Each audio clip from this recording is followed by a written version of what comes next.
ప్రేక్షకులకి నమస్కారం. PMC positive news కి స్వాగతం. ముందుగా ముఖ్యాంశాలు. ప్రపంచంలోనే అతిపెద్ద వినియోగదారుల మార్కెట్ గా భారత్. వాహనదారులకు శుభవార్త. ఆగస్టు 15 నుంచి అందుబాటులోకి వచ్చిన ఫాస్టాగ్ వార్షిక పాస్. ప్రపంచవ్యాప్తంగా పేదరికంలో మగ్గుతున్న పిల్లల సంఖ్య రికార్డ్ స్థాయిలో తగ్గుదల. కెనడాలోని నార్త్ వెస్ట్ టెరిటరీస్ లో 1,50,000 చదరపు మైళ్ల విస్తీర్ణాన్ని సంరక్షించేందుకు ఫస్ట్ నేషన్స్ కూటమి ఒప్పందం. పచ్చదనాన్ని పునరుద్ధరించడంలో అద్భుత విజయం సాధించిన మంగళూరు సిటీ. భారతదేశం ప్రపంచంలోని అతిపెద్ద వినియోగదారుల మార్కెట్ గా ఎదిగే అవకాశాలు కనబడుతున్నాయి. మెర్గాన్ స్టాన్లీ నివేదిక ప్రకారం భారతదేశ ఆర్థిక వృద్ధి, క్రెడిట్ టు జెడ్పీ నివృత్తి పెరగడం, జీడీపీలో తయారీ రంగం వాటా పెరగడం, చమురు వినియోగ తీవ్రత తగ్గడం వంటి కారణాలతో బలమైన ఆర్థిక వ్యవస్థగా ఎదిగింది. 2025 ఆర్థిక సంవత్సరంలో 6.3%, 2026 ఆర్థిక సంవత్సరంలో 6.5% జీడీపీ వృద్ధి అంచనా వేయబడింది. ఇక వినియోగదారుల ఖర్చు గణనీయంగా పెరిగినుంది.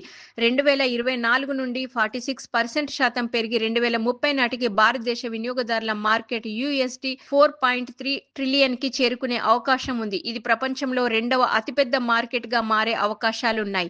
ఇందుకు వేగవంతమైన పట్టణీకరణ, డిజిటల్ రూపాంతరం, యువ శ్రామిక శక్తి వంటి దోహదం చేయనున్నాయి. మ్యాక్రో ఆర్థిక స్థిరత్వం, తక్కువ ద్రవ్యోల్బణం భారతదేశాన్ని పెట్టుబడి గమ్యస్థానంగా మరింత ఆకర్షణీయంగా చేస్తున్నాయి. బలమైన దేశీయ డిమాండ్, పెరుగుతున్న పారిశ్రామిక సామర్థ్యం, విధాన సంస్కరణలు 2027 నాటికి జర్మనీ, జపాన్ను అధిగమించి మూడవ అతిపెద్ద వినియోగదారుల మార్కెట్ గా భారత్ మారే అవకాశాలున్నాయి. అలాగే 2047 నాటికి రెండవ స్థానంలో నిలిచే అవకాశం ఉంది. వాహనదారులకు NHAI శుభవార్త తెలిపింది. ఆగస్టు 15 నుంచి ఫాస్టాగ్ వార్షిక పాస్ అందుబాటులోకి వచ్చింది. దీని ద్వారా 3,000 చెల్లించి ఏడాది పొడవునా 200 ట్రిప్పుల వరకు టోల్ ఛార్జీలు లేకుండా ప్రయాణించవచ్చు. ఈ పాస్ కార్లు, జీపులు, వ్యాన్లకు మాత్రమే వర్తిస్తుంది. ఈ పాస్ ద్వారా తరచుగా జాతీయ రహదారులపై ప్రయాణించే వారికి టోల్ చెల్లింపులో ఖర్చు బాగా తగ్గనుంది. ఫాస్టాగ్ వార్షిక పాస్ ద్వారా ప్రైవేటు, వాణిజ్యేతర వాహనాలు యజమానులు ఒకేసారి 3,000 చెల్లించడం ద్వారా ఒక సంవత్సరం పాటు లేదా గరిష్టంగా 200 ట్రిప్పుల వరకు జాతీయ రహదారులపై ఉచితంగా ప్రయాణించవచ్చు. అయితే బస్సులు, లారీలు, వాణిజ్య వాహనాలకు ఈ పథకం వర్తించదు. ఈ పాస్ వల్ల టోల్ ప్లాజాల వద్ద ప్రతిసారి చెల్లింపులు చేయాల్సిన అవసరం ఉండదు. టోల్ ప్లాజాల వద్ద రద్దీని తగ్గించడం, అలాగే ప్రయాణ సమయాన్ని ఆదా చేయడం, ప్రయాణికులకు ఆర్థికంగా ప్రయోజనం చేకూర్చడం ఈ పాస్ ప్రధాన लक्ष्य। सरकार ने जो निर्णय किया है वो बहुत बड़े प्रमाण पर जनता को राहत देने वाला है, जिसमें 3,000 रुपये में जो पास है साल भर का, उसकी अगर टोल पे किया जाएगा तो उसकी कीमत कम से कम 10,000 से ज़्यादा रुपए का टोल देना पड़ता था, वो केवल 3,000 रुपये में हो। 2025లో ప్రపంచవ్యాప్తంగా పేదరికంలో మగ్గుతున్న పిల్లల సంఖ్య రికార్డ్ స్థాయిలో తగ్గింది. ప్రభుత్వాలు, అంతర్జాతీయ సంస్థల సమిష్టి కృషితో ఇది సాధ్యమైంది. ఆహారం, గృహాలు, విద్యను అందించే కార్యక్రమాల ద్వారా పేదరికం తగ్గింది. ఈ సానుకూల పరిణామం పేదరిక నిర్మూలనలో ముఖ్యమైన మైలురాయిని సూచిస్తుంది. ముఖ్యంగా అభివృద్ధి చెందుతున్న దేశాలలో అక్కడ సామాజిక సంక్షేమ పథకాలు అంతర్జాతీయ సహాయ పిల్లల జీవన ప్రమాణాలను మెరుగుపరిచాయి. ఈ కృషిలో ఐక్యరాష్ట్ర సమితి వంటి సంస్థలు, స్థానిక ప్రభుత్వాలు, NGOల కీలక పాత్ర పోషించాయి. పిల్లలకు పోషకాహారం, సురక్షిత గృహాలు, నాణ్యమైన విద్యను అందించడం ద్వారా వారి భవిష్యత్తుకు బాటలు వేశాయి. కెనడాలోని నార్త్ వెస్ట్ టెరిటరీస్ లో 1,50,000 చదరపు మైళ్ల విస్తీర్ణాన్ని సంరక్షించేందుకు ఫస్ట్ నేషన్స్ కూటమి ఒక చారిత్రాత్మక ఒప్పందం కుదుర్చుకుంది.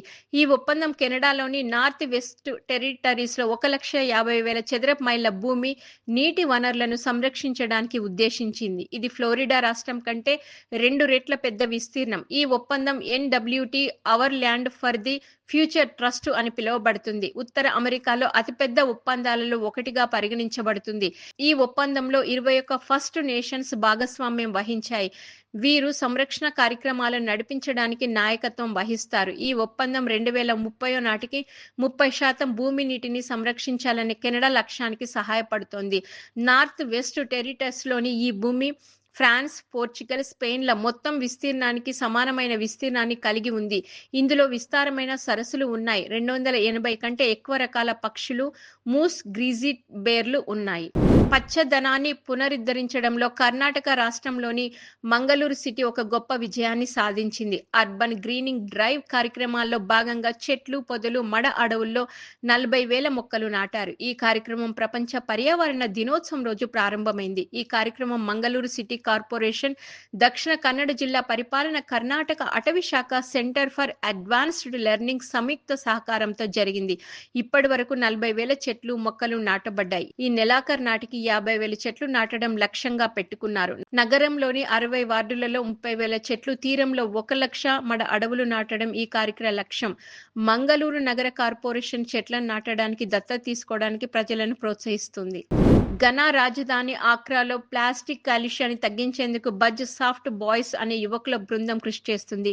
ఈ బృందం వ్యర్థ ప్లాస్టిక్ ను సేకరించి దానిని కళాత్మక రూపంలో మార్చి రీసైక్లింగ్ గురించి అవగాహన కల్పిస్తున్నారు.